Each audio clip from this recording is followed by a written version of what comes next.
Izinkan saya memulakan perbahasan ini dengan membaca sepotong ayat suci Al-Quran daripada surah Ibrahim ayat 7 yang berbunyi A'udzubillahi minasyaitonirrajim wa iz ta'adzana rabbukum la in syakartum la azidannakum wa la in kafartum inna adzabi lasyadid.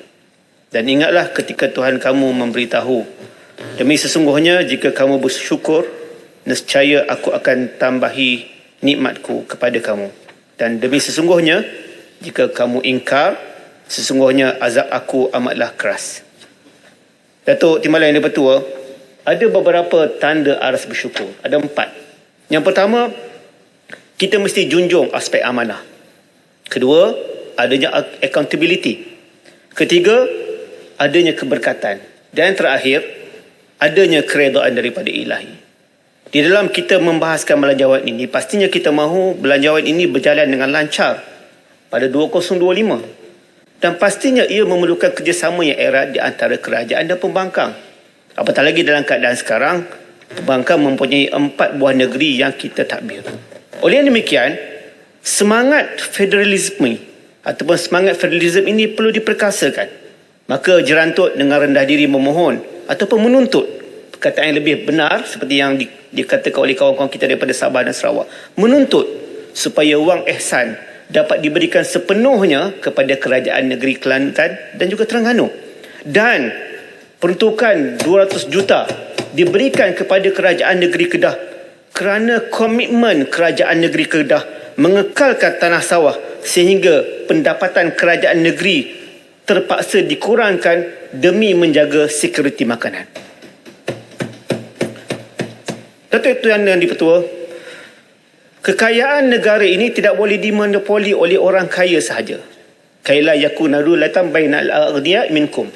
Ia mesti dikongsi bersama. Oleh yang demikian,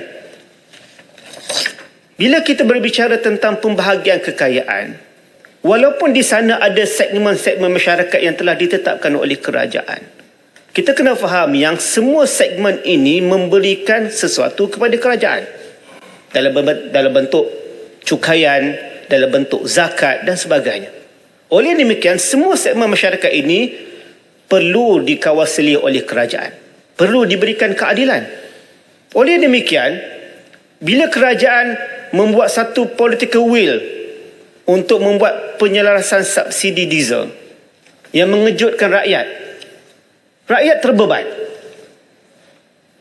IKS terbeban, semuanya terbeban, yang menyebabkan kesihatan mental rakyat semakin menurun. Kemudiannya kita dikejutkan pula dalam keadaan rakyat masih lagi sedang berusaha untuk menerima kenyataan bahawasanya diesel ini telah diangkat subsidinya.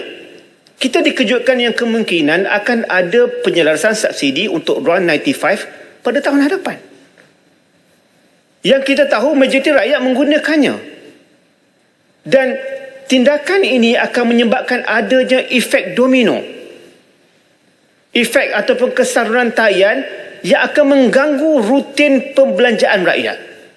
Sebab itu jerantut mencadangkan agar kerajaan menangguhkan penyelarasan subsidi RON 95 agar rakyat boleh bertahan dan menyesuaikan diri dengan kesan berantai daripada penyelarasan subsidi diesel. Datuk yang dipertua, bila saya berbicara tentang kesihatan mental semakin parah, ini bukan hipotesis. Ini adalah kenyataan daripada Menteri sendiri, Menteri Kesihatan, mengatakan bahawasanya kes kesihatan mental kanak-kanak semakin meningkat.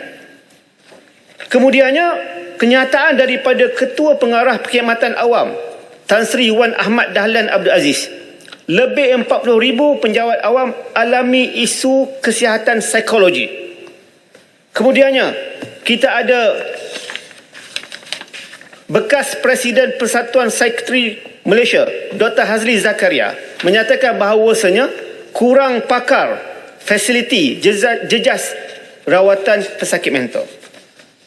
Datuk Yang Pertua, statistik daripada Kementerian Kesihatan menunjukkan masalah kesihatan mental dalam kalangan kanak-kanak dan remaja berumur 9 ke 15 tahun telah mencecah 900,000 orang pada tahun 2023 ketimbang ataupun berbanding 424,000 pada tahun 2022. Ini peningkatan yang mendadak, 2 kali ganda.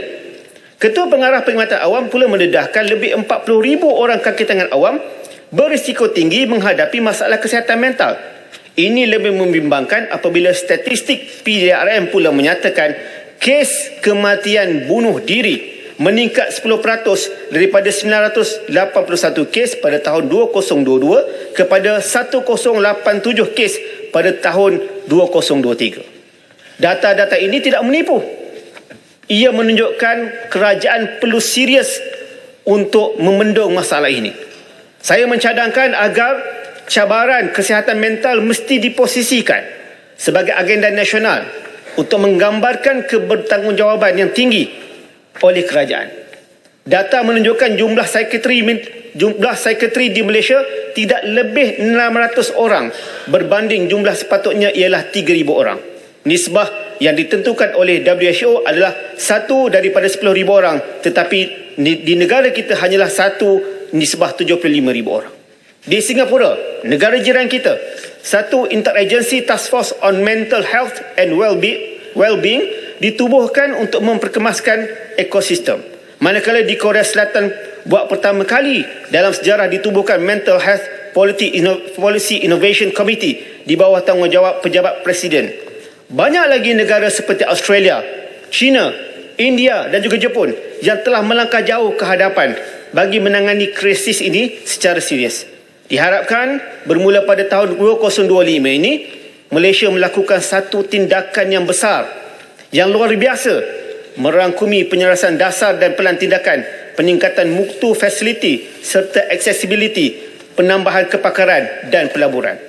Saya juga mencadangkan agar dasar kesihatan mental negara 2012 harus disemak dan dikemaskini untuk menata semua aspek berkaitan kesihatan mental di bawah satu payung dan tidak fragmented, dengan izin memandangkan National Strategic Plan for Mental Health 2020 akan berakhir pada tahun hadapan pada tahun 2025. Datuk Yang Di-Pertua, pengurangan air tidak berhasil, NRW. Bila kita lihat, saya baca daripada kenyataan, daripada SPAN sendiri, Malaysia needs RM10 billion each year till 2026 to upgrade water infrastructure. Ini menunjukkan bahawasanya isu ini isu yang amat serius dan dia mengganggu ekonomi negara. Maka sewajarnya kerajaan mengambil tindakan yang serius, khususnya dalam menangani isu NRW ini. Saya menyarankan kepada pihak agensi kerajaan maupun swasta mesti bekerjasama untuk membugar idea yang bernas dalam penggunaan sistem teknologi terkini bagi mengenal pasti NRW secara real time seperti leak detection technology. Saya juga ingin bertanya, berapakah jumlah matching grants yang telah disediakan oleh pihak kerajaan bagi menyelesaikan masalah ini pada negeri-negeri fokus ataupun negeri-negeri kritikal seperti yang dinyatakan oleh Timbalan Menteri semalam, iaitu negeri Pahang, Kelantan, Perlis, Sabah dan Sarawak. Kalau di Jerantut, Datuk Yang Di-Pertua, usahakan NRW, air pun tak ada. Ini di Jerantut, bandar yang paling harmoni pada tahun lepas, pada tahun ini. Ada tempat yang tak ada air. Dan saya rasa masalah ini dikongsi oleh rakan-rakan ahli parlimen, sama ada di peringkat kerajaan maupun pembangkang di kawasan pendalaman. Saya ambil contoh di Kampung Baru. Penduduk Kampung Baru ini mendapat bekalan air daripada loji Batu Balai. Dan masalahnya adalah tekanan di loji tersebut tidak mampu untuk membekalkan air atas faktor terlalu jauh dan kapasiti enjin yang tidak kuat. Dan dikhabarkan akan dibina empangan loji ataupun pusat tadahan air. Dan kawasan tersebut telah pun ditebang hutangnya. Namun, sehingga ke hari ini tidak ada apa-apa khabar berita baru. Hutan telah pun ditebang, tetapi tidak ada pun penambahbaikan infra kepada loji terbabit. Jadi, saya memohon kepada pihak kementerian, salurkanlah sedikit peruntukan kepada Jerantut agar dapat dibina satu lagi empangan loji di Kampung Baru. Kemudiannya, Datuk Yang Di-Pertua, isu berkaitan dengan pendidikan negara. Baru-baru ini kita dikejutkan dengan ada anak-anak kita yang bukan Bumi Putera, tidak ada tempat dimatrikulasi. pendidikan ini dia tidak mengasingkan antara Bumiputera dengan non-Bumiputera. Cuma kita ada hak di dalam perlembagaan persekutuan yang kita hormati. Kita ada nisbah 99 1 nisbah 9 ataupun 90 nisbah 10. Bumiputera 90, non-Bumiputera 10%. Tapi rakan-rakan kita yang bukan Bumiputera juga mempunyai prestasi yang cemerlang dan ada hak untuk duduk di matrikulasi.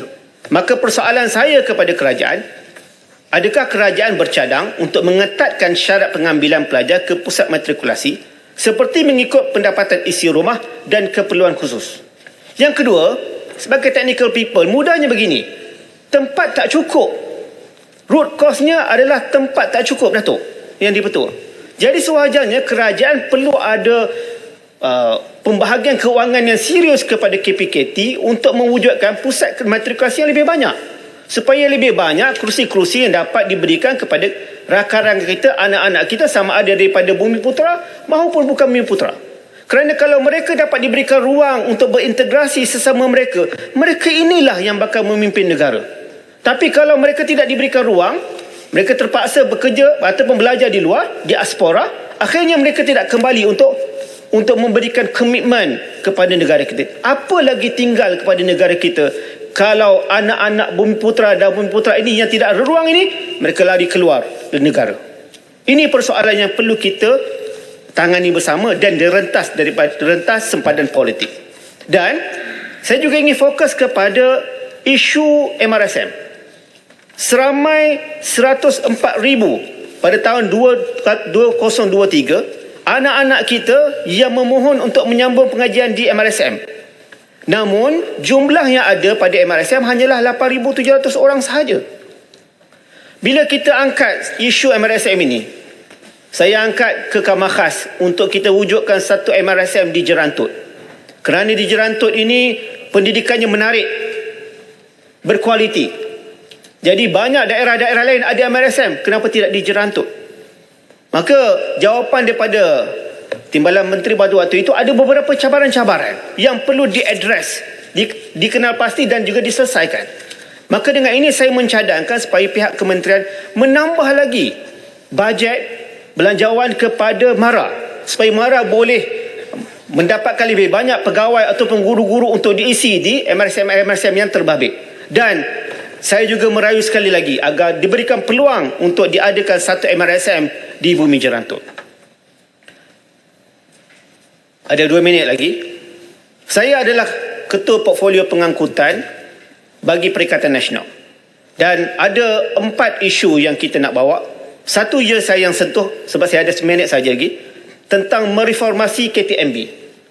Saya baca satu kenyataan, KTMB akan terus alami kerugian tanpa train kargo baru. Ini kata Kesatuan Muhammad Faizal Syahibul Kiraya yang merupakan Ketua Kesatuan Pekerja-Pekerja Kereta Api Tanah Melayu, KPPK TMB. Kemudiannya ada lagi satu kenyataan, kewujudan RIC tidak bantu KTMB. Dan satu lagi kenyataan, Malaysia Railways in need of vertical integration. Mengambil semangat Perdana Menteri kita, Menteri Keuangan, bercerita tentang reformasi institusi kerajaan, menyatukan MEFCOM dengan CAAM. Maka Jerantut dengan ini mencadangkan agar digabungkan juga KTMB dan juga RAC supaya kedua-dua ini boleh digabungkan dan ia akan meningkatkan daya saing KTMB. Ya, akhirnya Datuk Yang di-Pertua, di dalam kita memastikan perjalanan bajet ini berjalan dengan licin dan juga ampuh, kerajaan dan pembangkang perlu bertindak sebagai satu pasukan.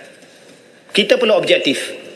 Tugas kita di Dewan ini adalah untuk memastikan RUU dibahas, dilumat dan diluluskan untuk kepentingan rakyat. Bukan hanya di Dewan, tetapi kita juga turun untuk membantu rakyat di konstitusi masing-masing. Walaupun di sana kami tidak mendapat peruntukan daripada kerajaan, tetapi Alhamdulillah dengan allowance yang diberikan oleh kerajaan kepada kami, allowance untuk kami beri kepada rakyat, di sana akan ada keberkatan, insya-Allah. Memang susah, tapi akan ada keberkatan. Allah Ta'ala akan balas. Kepada yang zalim akan dibalas dengan jahat, dengan kemukaran, dengan kesusahan. Muhammad, saya ada soalan.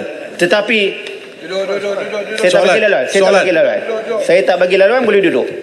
Kenapa tak Saya sign? tak bagi laluan. MOU tak sign kenapa? Yang berhormat, peraturan 37(2) jelas.